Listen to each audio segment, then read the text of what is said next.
Dark Souls Remastered. Hello all and welcome back to my very own remaster of Dark Souls, the playthrough here on the channel. You may remember this is the last thing I did on the channel before I disappeared for a good long time, and we didn't really get out of the starting blocks on that occasion, so I thought we're better to start on the way back than just to jump straight back into this game. So without any further ado, we won't waste any time, we'll jump straight in. We start with the character customization when we start off to create our character, and here's what we're going to do. We're going to try and make this game as quick and easy to get through as possible. So I'll talk you through what I would pick to start with and why we do that. So name first and foremost, we'll keep the theming going with the channel. We're going to call him Magic. That'll work. Cool, I'll make sure at some point during the playthrough I'll get some form of wizard hat to solidify the brand, as you know. Going to make ourselves male. Class, okay, so there's many different reasons you want to choose all the classes. As you can see here on the left hand side, it gives you a sort of indication of what their starting level is at. And that might not seem like it's a big deal right now, but as you get further into the game, we'll start to define who your character is. Don't worry too much about what you start as. That's what I would say. All the characters start at a low enough level that as you play on, it's very easy just to level up and kind of direct them in a different direction altogether if you feel that way. So if you want to start as a knight and suddenly decide a few hours into your playthrough you want to kind of respec and decide to go as a mage, as long as you haven't put too much points in, you should be okay to sort of turn that corner and head in another direction. So don't worry too much about that. What we're going to start with though is the Pyromancer, and for that reason there's a couple of reasons why we're going to do that. So first of all, what you might notice here on the left hand side is the Pyromancer is the only class which starts at level 1. Now as I said, it doesn't really seem like it would matter all that much, but early on you want to try and get as many levels as you can and start heading in the direction you want the character to go. So that means if we start as a Pyromancer, it takes less souls in the beginning to level up those first couple of levels and start heading in the direction we want to go in. The second reason we want to start as Pyromancer is because they start with a pretty decent starting weapon, but more importantly, they start with access to Pyromancy. They start with the access to essentially fire magic. Now, the big deal about fire magic in this game compared to the other entries in the series is that in this game, Pyromancy doesn't actually have any stat requirements to make use of. So in the later games, you'll try and make use of fire spells and you'll need a certain amount of intelligence or faith, as you can see there on the bottom left hand side. However, in this game there is no such requirement. You just need to upgrade your Pyromancy flame and you'll get a sort of damage scaling coming off of that, and you don't need to worry too much about your stats. Pyromancy is a very cheap and easy way to do high damage, especially in the later half of the game, whenever you get access to some really powerful spells and come up against some of the trickier bosses available. And that's why for a quick, easy playthrough, as we're talking about, we want to start with a Pyromancer. The second big thing we're going to start talking about here is the gift. And I'll tell you right now, 99% of all the gifts are absolutely useless. You don't really want to make use of any of them, and they can all be picked up somewhere in the game. Goddess Blessing, Black Firebomb, Twin Humanities, Binoculars, Pendant. The Pendant is a joke item. Many people believed, especially back in the day, there was a reason for it. It could be used, there was some kind of secret that no one had found, but Hidetaka Miyazaki, the creator of Dark Souls himself, said in an interview that it was a joke item, intended just to mess with players. So, unless you're not too bothered about what you want to start with, I would recommend not going for the Pendant. Now, the obvious choice here, and the choice that we're going to take, is the Master Key. What sets the Master Key apart from all the different items you can start with here is it's much harder to get a hold of. I don't even know if in the original version of the game if you can actually get the Master Key during normal play. However, I do believe here in the remaster, I've played through it already before, there is a way to obtain it in the second half of the game. However, what it's actually going to do for us is open up a couple of areas we really shouldn't have access to early on in the game, and in actual fact, it's going to help us skip one of the more frustrating parts of the game, which we're going to do for the purposes of this playthrough.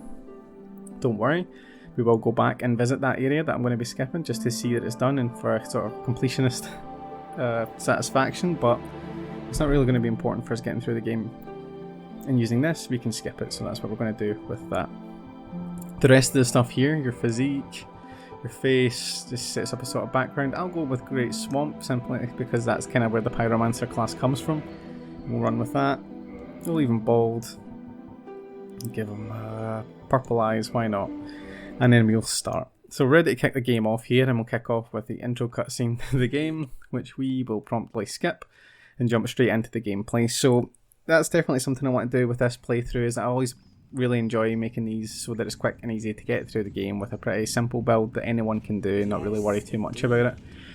I don't really want to waste too much time jumping in all these cutscenes like we're watching just now, getting into the real depth of kind of the story beats here or there, when we can kind of talk about them and gloss over them as we carry on. I do really like the lore of this series, the story of this series. It's a really big deal to me. I really enjoy all of it throughout the trilogy, and I'd happily talk everyone's ear off about it at any time. But at the same time, you know, I appreciate that people kind of just want to maybe get through the game and get some tips on how to play. So for that purpose, we're going to try and focus purely on getting through the game. However, if there is something you'd like me to cover in more depth, or if there's something you want information on, or if you just want to discuss sort of lore topics in general, please feel free to drop it in the comments below, and it's something that I'll pick up as we go forward in the playthrough. These guys, easy to kill, not really much point. We're starting off with the broken straight sword, which does absolutely zero damage pretty much to anything that hits, and those guys aren't very aggressive.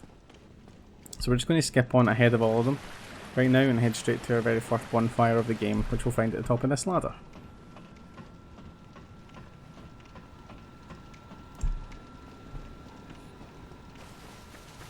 So at this point, as we light the bonfire, I realise I'm not even wearing headphones and can't hear the game.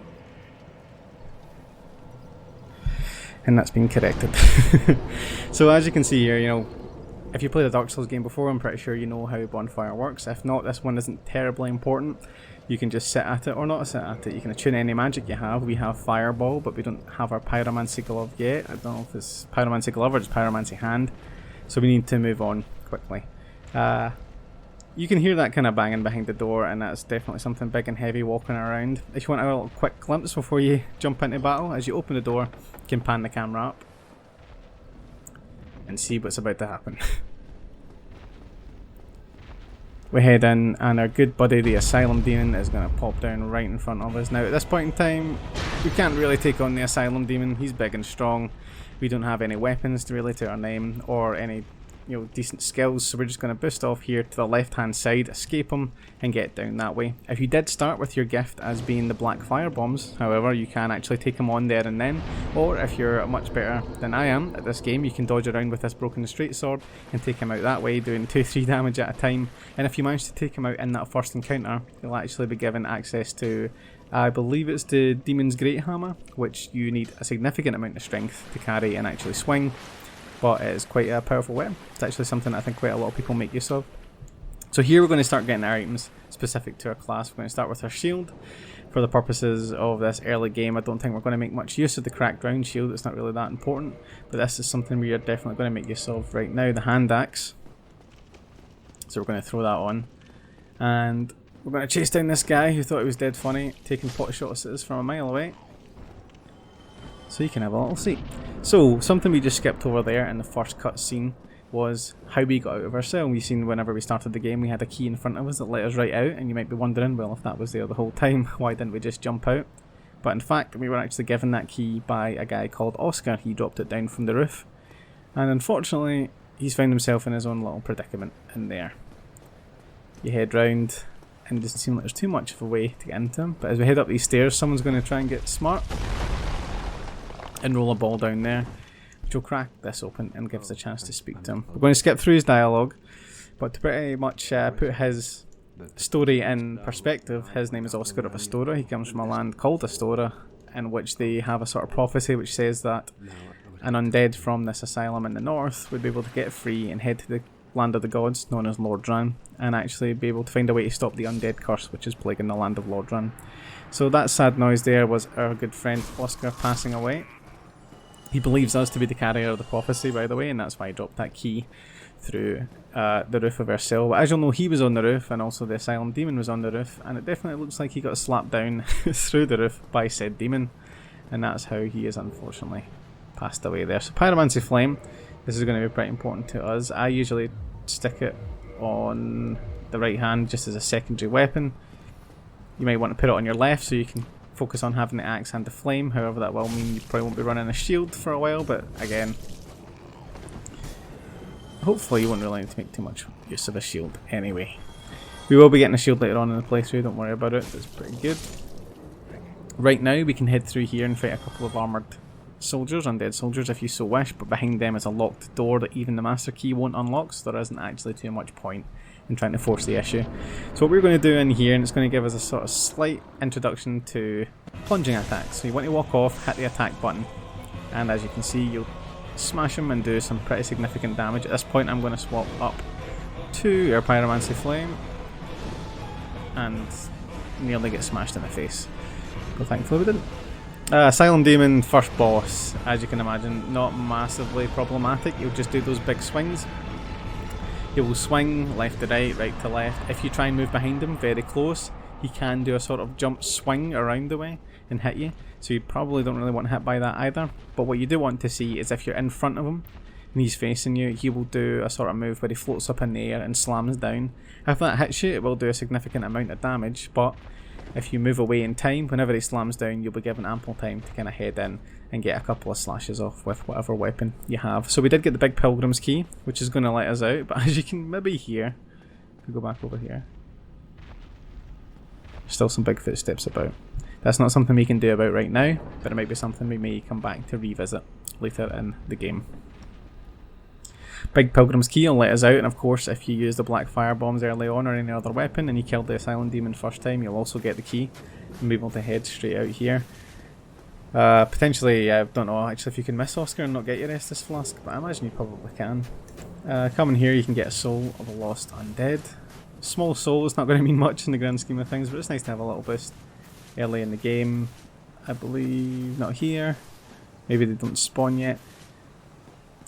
There is a small crow's nest which we will make use of at some point later in the game. You can trade unwanted items and other kinds of things to these crows and they will give you something nicer in return. Maybe they don't spawn until you leave and come back for the first time. That's quite interesting. But we'll head up here and be transported to the magical land of Lordran. So once we arrive here at Firelink Shrine, we're going to have a few things to take care of. There'll be a few NPCs we can check out, and a couple of little optional areas that we should maybe go and run around and find first. So right here we have our Crestfallen Soldier. He's a staple in all From Software games, and I'm sure if you played a couple of them you'll notice that. If you attack this guy, he will aggro back on you, and if he kills you and you keep respawning as Bonfire, he will continually kill you, so do not start a fight with him, or at least not right now, unless you're very sure that's something that you want to do. We're going to grab the humanity here, and we'll hit the bonfire and do our first level up. So big things in this game for just about any class are your endurance, which ups your stamina, and your vitality, which of course ups your health. Now if you're running a mage build, you want to do intelligence. If you're doing cleric, you want to do faith. Dex and strength are appropriate for different kinds of weapons. I'll need to double check the stats on the weapon that we're going to be using for this playthrough, the Claymore, which we'll get a little bit later on. It's not too far into the game.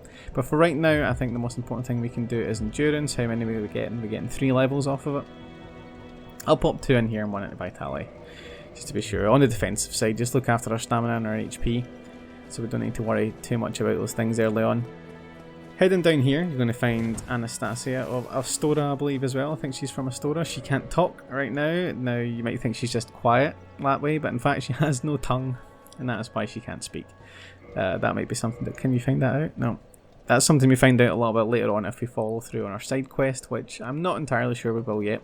But throughout the game, you'll find things called Firekeeper Souls. These Firekeeper Souls, if brought to Anastasia, will be able to reinforce your Estus Flask, thus giving you a more powerful flask. So you see you've got 10 charges just now. In Dark Souls 2, which I've already played here on the channel, I'm sure you've seen you start with 1 and each shard increases the amount of charges you get. In this game, the charge in your flask depends on how powered up your bonfire is. That's something we can look into at a later date. There's a key item we'll get a little bit further down the line which changes how that works. But basically, it all comes down to the only thing that changes if you have a Firekeeper Soul is how powerful your Estus Flask is. First thing we're going to do is head over to this area here. Now this is a common error a lot of new players will make. Focusing on this chest quickly, if you lose a key item, it's not very easy or possible to lose too many key items, but if you lose something very important, you'll actually find it in this chest here. So if you think you've lost something that you need to go further in the game and you can't find it, try popping back to this chest here in the shrine.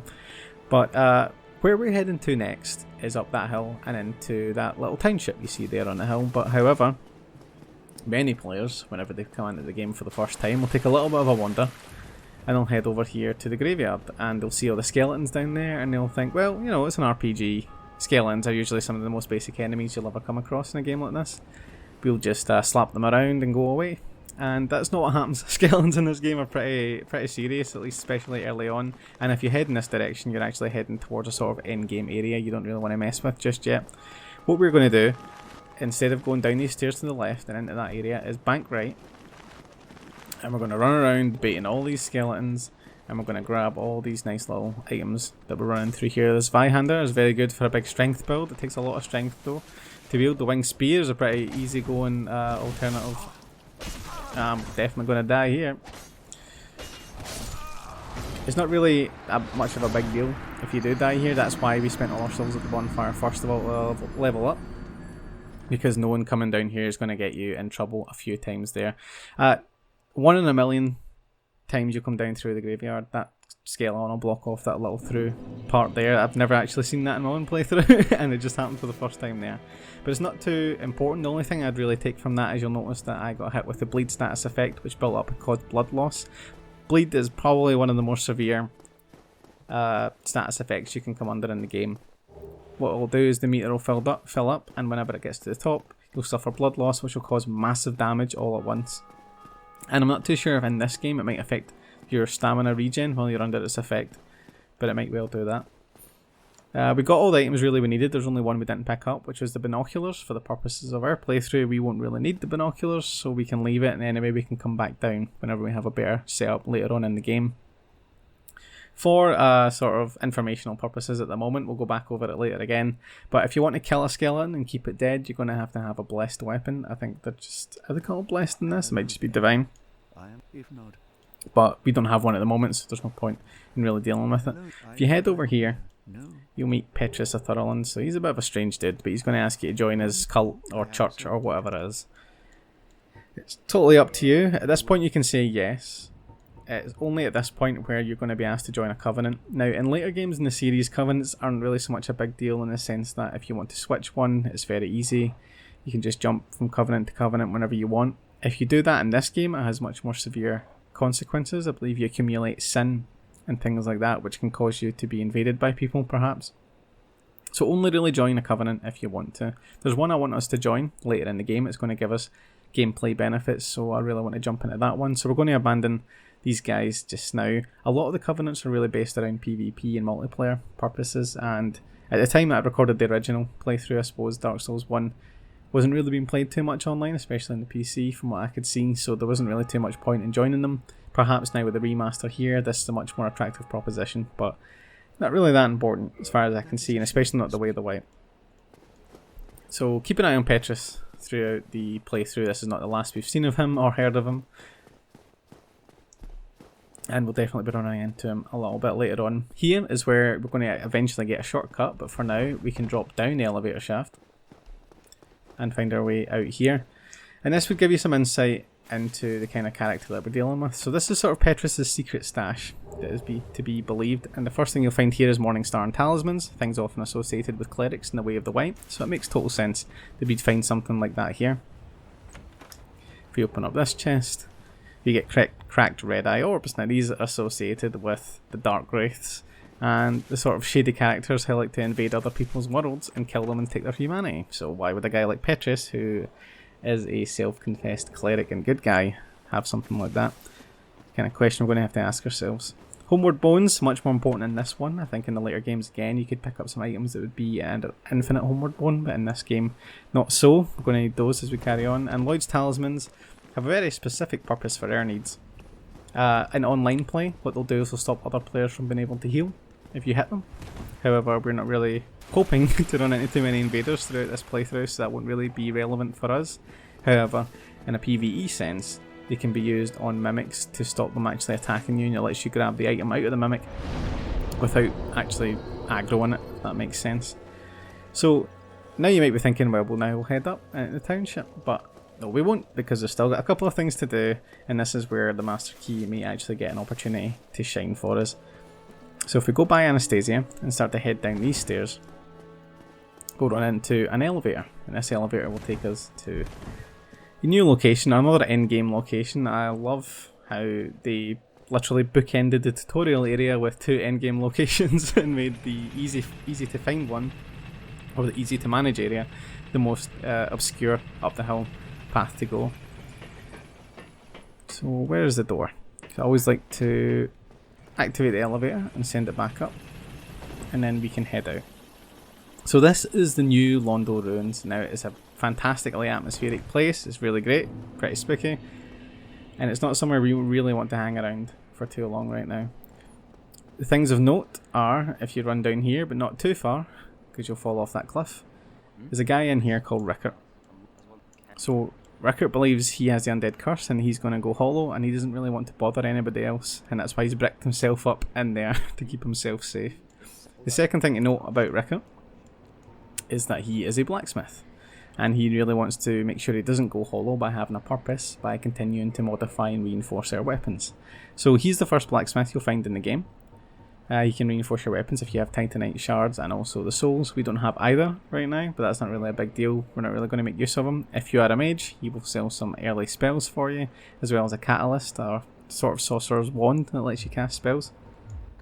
And later in the game, I believe, if you want to actually do magic upgrades to your weapon, it's Rickert you have to give the specific items to. Now up this way is a shortcut to a later game area, which we will be heading to a little bit further on in the playthrough, and usually this door is locked from the other side. You have to go through a few areas to get to the key, and then use another shortcut to come up this way across this bridge and find this door. But as you'll remember, we started with the master key, so that lets us open this door and enter the Valley of the Drakes and get this soul here. There's a few interesting items further down in the valley and also the next area through there, but those are things we'll tackle a little bit later on as well. So as I'm saying, I want to try and keep things as easy and simple as possible, and I don't want to throw you guys into an area like, oh that's fine, we'll take on the Valley of the Drakes if you know how to dodge and parry properly, which, you know, many people, even myself, aren't very good at in this game. Here is very important if you like to do a dexterity style build, because you're going to get your S stock, which is S stock best stock, is the mantra of the community. And in this jar here, we're going to find the sort of gimmick item for this area, which is transient curses. So curse is a terrible, terrible status effect you definitely do not want on your character in this game. What it will do is it will permanently half your health. And I believe in this game it also stacks as well, so if you get cursed then you get half your health, and if you get cursed again you have a quarter of your health. I think that's how it works. And it can only be cured by one specific item. The transient curse item allows you to experience curse without that halving effect. And that's important because the enemies here in New Londo, the ghosts, can only be affected if you are cursed. So if you don't want to get the half HP effect, you want to run around popping transient curses whenever you can. So what we're going to do is try and find the right way here. Yep, onto this, and we want to just head in a straight line, ignore the ghosts, grab the Firekeeper soul, and just jump off to our death. Might seem a bit pointless just now, but again that's why we spent all our souls early on to get our level ups, to make sure that it wasn't really a big deal.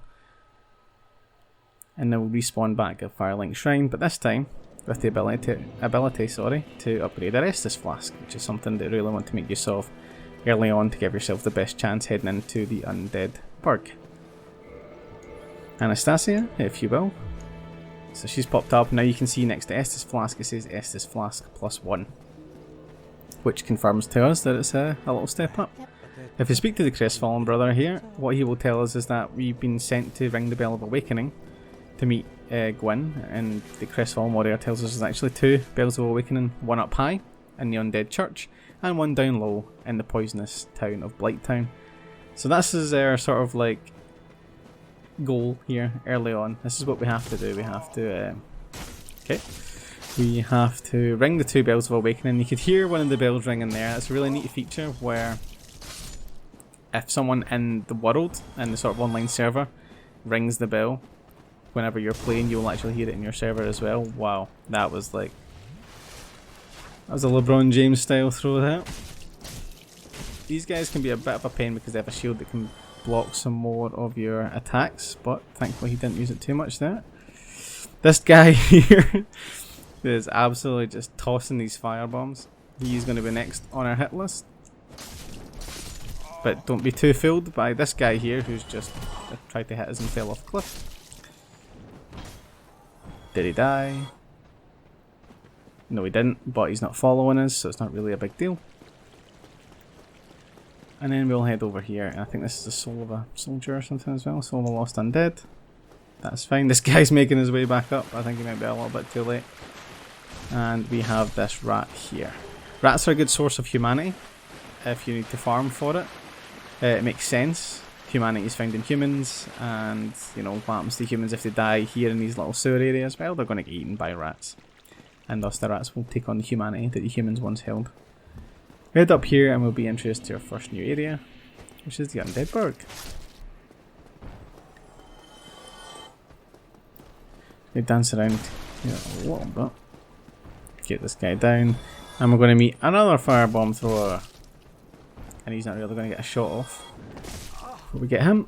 And that jump attack is getting me every time. It is getting me every time. Not to worry too much though, it's because I'm not really using a shield at this point, and we'll get one of those very shortly. There's a couple of areas you can head into here. They're not massively important, but we might as well go and explore them. Drop down over here. We'll get a large soul of a lost undead. 3 souls is always good. And here we're going to get ambushed a couple of times. These are the basic hollows that we fought back in the Undead Burg. And by two-handing our weapon, by pressing triangle on the PlayStation 4 controller, then it's not really going to be too much of an issue for us. I'm going to heal up just here anyway, because I believe there's like 5 of them that come popping over a hill to take us on right now. Here we go. The Undead Gitchy Gang. Here to fight.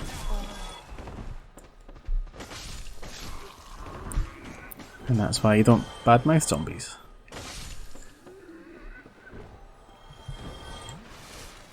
Easy work. Easy work. When we head back up here, I think it'll give us a little bit of a humanity at the end of the pathway. And then that's the first little area here of the Undead Burg done. Yeah, humanity. So, humanity, if we haven't really talked about that yet, if you don't really understand what humanity does, then let me kill this guy first. And have a look at my face. You can see that I'm not looking in the best of shape, and that's because I'm currently in hollow sort of mode. Hollowing in this is not a big deal. In Dark Souls 2 and 3 it has different effects, and I believe in Demon Souls Prior as well it also does. Dark Souls 1 you can be hollow if you want. It's actually probably the most generous out of the series for that kind of thing. To take part in multiplayer games, like if you want to invade someone else or co-op with someone else, or if you want to be open to like someone invading you, you have to be human, which means popping a humanity. So that's really all it does. That is a big ass dragon, which we will be meeting again very, very shortly. And he will have a gift for us, perhaps. Sniped right in the head. So you just want to kind of keep your cool. Ignore all these guys. Kill this armored dude. Something interesting over there, but we're not really going to focus on that for the moment because we're going to use our key to get in here and get ourselves a half decent shield. So something I don't think I've really gone over yet either is weight limits. I don't believe this should change our weight limit. Nope, quite alright. But if we go into status here, in the middle column you can see HP, stamina, then equip load. So I'm currently at 10.5 out of 53. There are different percentage brackets, and if you go over them, I can't quite remember what they are. Maybe something to start off the next episode with. It will change the speed of your roll. So right now we have a kind of medium roll, and that's absolutely fine. If I changed up to say maybe this Zweihander. No, I'm still okay with this. Well, you can see the roll was a little bit slower there. If we throw on the shield maybe. No, okay. Do we have anything heavier in terms of clothes? No. Oh, we'll throw on, say, the spear as well. And we're not really heavy rolling either. If I can find some way to show you heavy rolling later on, I will. But if we take everything off, then you see I kind of roll with a much more sprightly jump, which is good, but we don't want to look like that. So we're going to pop everything back on, including the hand axe and the shield. Our next stop is going to be over yonder, to where those two guys seem to be guarding something very suspicious, and we're going to be heading on to the boss that's up there on top of those sort of rampart looking things up there. However, for the moment we're coming up to the half-hour spot. I don't want to keep you guys any longer. This was just a sort of intro thing while we got our character together, escaped the asylum, and began our journey through Lordran towards our eventual goal of ringing these bells of awakening. So I'm going to rest here quite quickly to reset all the enemies in the area. But I want to thank you guys for joining me in this intro video. Hopefully you enjoyed it. As I say, if you have any suggestions on things like lore, story, or just interesting information or items you guys want to know about and don't want me to skip over, then please feel free to pop that down in the comments. Comment away anyway. I want to know what you guys think of the series, how you think you see it going, what you guys want to see in this particular series. I'm going to make sure I don't really skip any of the optional areas as we go as well, and hopefully things will come together as we go on. But thank you guys for watching. I hope you guys enjoyed it, and I will see you in the next one. Right, bye bye.